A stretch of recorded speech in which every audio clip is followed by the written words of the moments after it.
Today is the last day that you throw out your leftover brisket trimmings, because I'm going to show you how to turn about 7 pounds of leftover trimmings into some amazing smoked beef tallow. Let's get started. Hey, I'm James from Smoking Dad Barbecue, and this will be one of those cooks that once you've done it once, you'll be saying to yourself, why haven't I been doing this all along? It's incredibly simple, easy to do, and turns out an amazing result, and something you can keep in your refrigerator for up to 3 months when it's all said and done. And all you need to get started is some leftover brisket trimmings. This is one that I made from a brisket video that I did a week or two ago. This is about 3 pounds of brisket fat boiled down into some leftover tallow that I have left. And what I have for today's tallow cook is to show you how to do it with about 7 pounds that my local butcher was kind enough to run through their meat grinder, which is going to help make sure that we get even more yield out of our brisket trimmings. I don't have a food processor or the attachment for a food processor to do that, so a grinder will definitely make light work versus having to try and dice those trimmings really small. So I put this in the list of things that you should definitely consider doing at home. You can buy this already done, but where I am, those containers, so maybe 42 ounces of beef tallow, are upwards of $40 to $50. And for that kind of money, it's not worth nearly the price of a regular brisket for just the beef tallow. Plus, when you make your own, you can also do lots of adjustments on the seasoning, whether you want to add a little salt and pepper, or you want to add some aromatics like rosemary, thyme, or some garlic like I'm going to infuse our beef tallow with today. You get complete control, and for only a few hours of work, it is totally worth it and will save you a lot of money. So let me show you how we're going to set up for today's cook. I'm going to use the Big Joe Series 3 today, and I'm making some smoked beef tallow. So I'm going to put 2 pieces of smoking wood on the bottom and then cover that with some charcoal. I'm going to start a nice hot fire using my grill torch in the center and just wait till the grill starts to come up to temperature and passes the hand test. Once the grill has some heat in it, I'm going to use the divide and conquer rack and the X accessory ring to put a Lodge 7-quart cast iron Dutch oven pan up top so that I can preheat that, and then close my bottom draft door down to 1 finger, and then the top vent to about 50% between the first and second lines. That should be holding somewhere around 270 to 300 degrees, which will be more than enough to preheat our Lodge Dutch oven. So now that our Dutch oven is all preheated, it is time to throw on our brisket fat trimmings. We could start getting to work on this tallow. We're gonna bring this up to a simmer and just make sure that we're not hard boiling it. We just want a gentle simmer and let that smoke and heat do its work. So we'll adjust our vents and maybe even the height of our X accessory ring till we get just that perfect simmering temperature. And I'm gonna start with that dome temperature, again, anywhere between 270 to 300 degrees. I'm gonna bring the camera nice and close. And for this step, it's easy. We're just adding our fat. And I'm gonna wait till it renders out a little bit before adding some of our garlic and aromatics to infuse our beef tallow with some of those extra flavor elements that I want to add. All right, our tallow is rendering along nicely, so it is time now to go ahead and add some of those extra flavor options if you're so inclined. This is completely optional. You could start with just salt and pepper if you like, or even skip the pepper if you just want to go salt. This is just like, treat it like butter.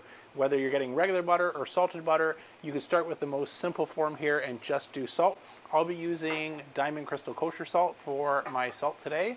And then for my aromatics, I've got a little bit of thyme, some rosemary, and 2 heads of garlic that I'm just going to loosely peel and clean. We're gonna throw that in and let it finish off with our beef tallow to help infuse that oil and this fat that we're going to have for cooking on other recipes down the road. I want to be able to add some of that in right now while we're doing this process. So I'll bring you nice and close while we just quickly break these apart.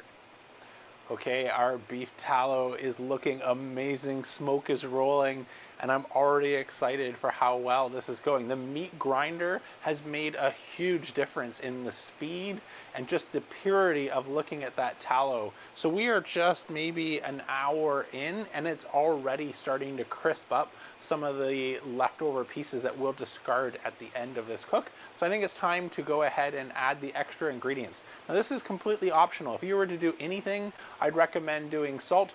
I'll be using Diamond Crystal kosher salt for my salt, and anything beyond that is completely optional. Treat it like butter. A little bit, you know, regular butter or salted butter. Salted is almost better for everything that we end up cooking. So salt is your most basic ingredient.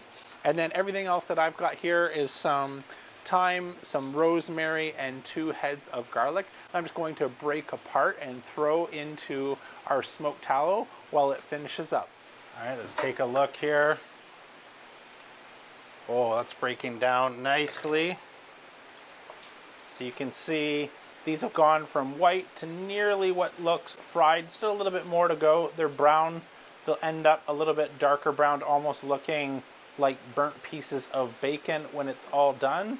But this is the perfect time to go ahead and add our extra ingredients. So I'm just gonna go with all the garlic, rosemary, and thyme.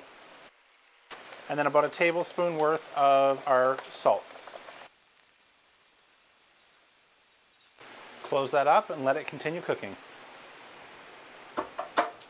Okay, our smoked tallow, I think, is nearly done. As I check it, our aromatics have sort of crisped up to looking like they've been deep fried, and anything that was not sort of rendered fat, is just leftover meat, is starting to brown up and look like it is going to start to burn if we leave it in too much longer. So all I want to do now at this point is pull that off of the heat, set it aside, and just let it hang out for about 10-15 minutes just to drop that temperature so it's not as hot as we're working with it here on our counter.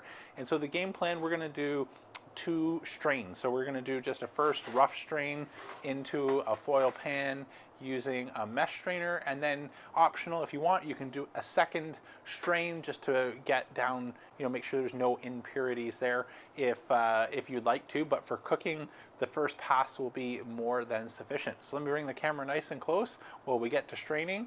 The only other stuff that you may want is, if you're working on, you know, granite or quartz, is to have some heat pads, just because these will transfer heat really, really quick. All right, let's get started. All right, so after a couple passes through the strainer, this is our finished result. And so I couldn't help but notice just how wonderful these deep fried garlic look. So I'm gonna go ahead and give that a taste test, give us an idea what might be in store for our tallow. Wow. How are those not a thing? That's a steak garlic.